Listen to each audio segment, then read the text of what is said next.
Merci d'avoir invité les régions à s'exprimer au cours de ce séminaire qui a été un grand succès. J'en félicite les organisateurs. Pardonnez-moi d'être beaucoup intervenu, peut-être un peu trop, mais bon, ça veut dire qu'on a des choses à dire et que les régions sont des interlocuteurs majeurs pour les territoires ruraux. Nous avons depuis toujours un grand intérêt pour ces territoires.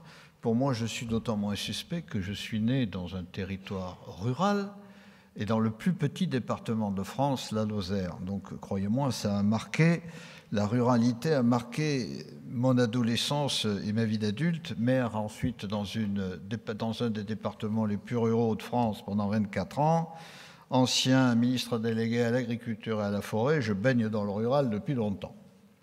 Mais justement, je voudrais qu'on aborde les problèmes de développement rural en gardant tout le socle des valeurs évoqué par notre collègue du Conseil général, mais avec le plus possible de modernité. Je crois qu'il est temps de penser maintenant différemment.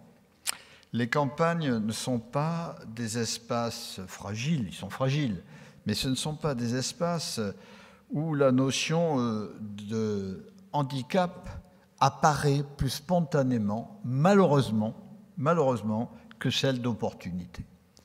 Et là, moi, je m'insurge contre cette vision du territoire rural, ou des montagnes, qui sont dans la ruralité de toute façon. On est pauvre, on est malade, donc il nous faut un peu d'argent pour nous développer. Ça, c'est la fin. Par contre, si on dit qu'on a beaucoup d'atouts, alors c'est l'espoir et c'est l'avenir.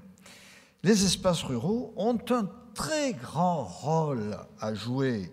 Ce sont des zones riches, humainement, et vous l'avez dit, économiquement et écologiquement de plus en plus.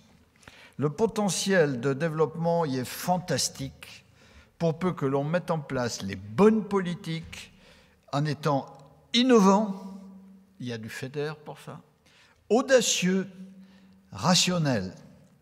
À ce titre, les régions mènent depuis de nombreuses années des politiques d'appui au développement des territoires ruraux, comme les conseils généraux d'ailleurs. Nous consacrons au développement des campagnes des budgets très importants en nos régions, utilisés dans des politiques actives de soutien, et nous le faisons depuis de nombreuses années. Je tiens à souligner que nous devrons aussi prendre en compte les contraintes budgétaires, bien sûr, auxquelles nous faisons face en raison de la baisse des dotations de l'État, et les régions n'ont pas de fiscalité directe. Pour favoriser un développement juste, un développement équitable et équilibré des territoires, les régions s'appuieront sur les fonds européens. Elles s'appuieront beaucoup sur les fonds européens. Dans cette optique, nous deviendrons, vous le savez, dès l'année prochaine, au 1er janvier, des autorités de gestion des programmes opérationnels FEDER-FSE et du programme développement rural FEADER, sachant que pour le FEADER, nous sommes en 2014 sur une année de transition. Ce n'est pas encore une année où on pourra pleinement mettre en œuvre nos plans de développement ruraux, puisque, avec les retards pris, notamment dans la négociation d'accords de partenariat, Europe-France, et nous déposerons plus tard que prévu nos dossiers finaux de développement, et donc c'est dans le courant de l'année 2014, sans doute simplement dans le deuxième semestre, que nous pourrons y voir très clair. Donc 2014 est une année de transition, mais après tout, il faut bien un peu de transition pour rentrer dans cette véritable révolution intellectuelle dans l'approche. Nous deviendrons donc des interlocuteurs des principales structures de développement rural et des territoires de projet, comme les pays et légal leaders. J'insiste sur le fait que ce transfert d'autorité de gestion est une évolution institutionnelle extrêmement importante. Je viens d'employer le terme de révolution, je crois que c'est une révolution. Il traduit d'une part la reconnaissance des régions comme des acteurs au centre de l'intervention publique et surtout notre volonté de nous impliquer encore plus dans le développement des espaces ruraux. À ce titre, les conseils régionaux ont naturellement vocation à piloter les réseaux ruraux régionaux qui sont des outils importants pour favoriser une dynamique positive en faveur du développement rural. Ce pilotage ne peut se faire sans un partenariat avec l'ensemble des acteurs incontournables qui sont au centre de la vie économique et sociale des territoires ruraux. Ils sont déjà très largement associés aux réseaux ruraux régionaux actuels, mais ils devront l'être plus encore à l'avenir. Aujourd'hui, nous passons donc à l'étape suivante, celle de l'association des régions au pilotage du réseau rural national. Il est en effet impensable de déconnecter les réseaux régionaux du réseau rural français. Car cela n'aurait aucun sens de les dissocier en termes d'efficacité et d'efficience de l'intervention publique. Ils doivent avancer, réseaux régionaux, réseau national, dans la même direction. Nous sommes convaincus que la plus grande implication de l'Association des régions de France dans le réseau rural national apportera une réelle plus-value au territoire. Nous serons plus proches, plus actifs et plus justes dans notre gestion car nous connaissons les réalités locales et les enjeux nationaux. Nous, régions françaises, plaidons en conséquence pour des évolutions dans l'organisation du réseau rural national. Ces évolutions concernent le remplacement de l'actuelle commission permanente par un comité exécutif État-région. Cette structure plus restreinte a pour but d'être plus efficace et plus efficiente dans le pilotage et l'organisation au jour le jour des travaux du réseau rural national.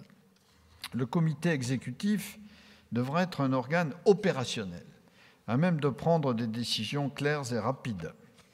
Dans tous les cas, ce comité exécutif ne sera pas un lieu de débat politique ni d'échange technique. Il n'a pas vocation à se substituer à l'Assemblée générale qui garde un rôle central dans l'organisation que nous proposons.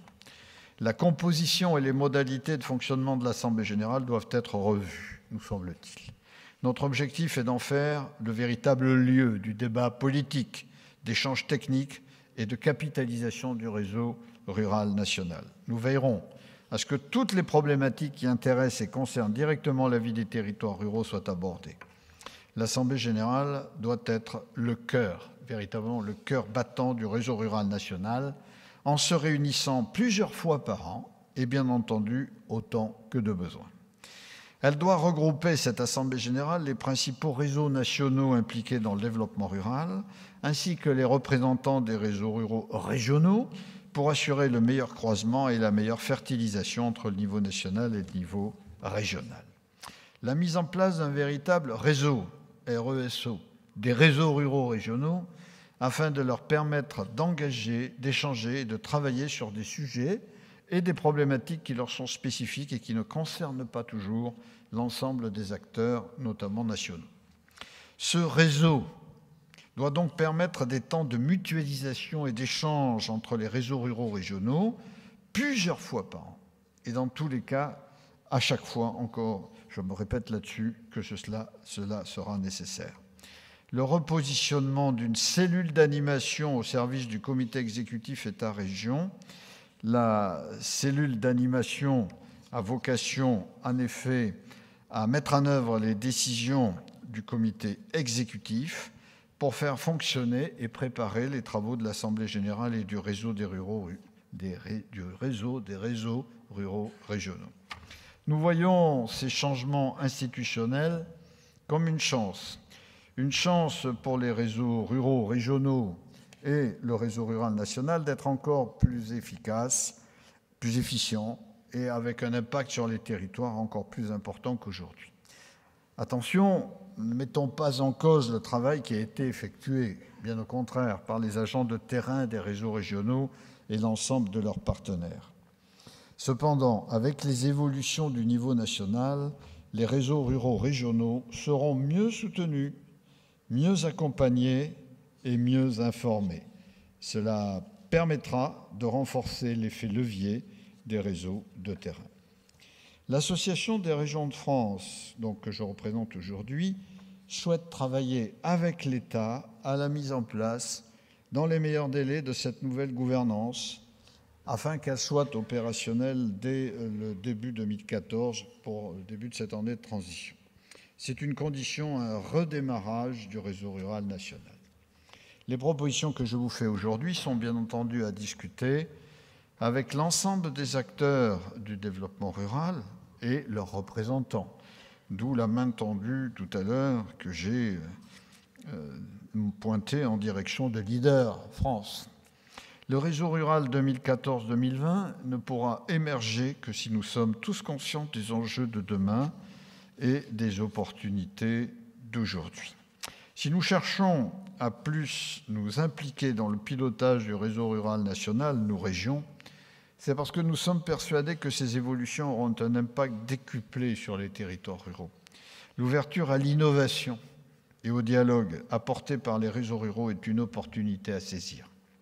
Nous ne pouvons pas et ne voulons pas ignorer le potentiel de développement des campagnes françaises et les réseaux ruraux pourront nous aider à accomplir cet objectif. Voilà le message que je souhaitais délivrer ce soir.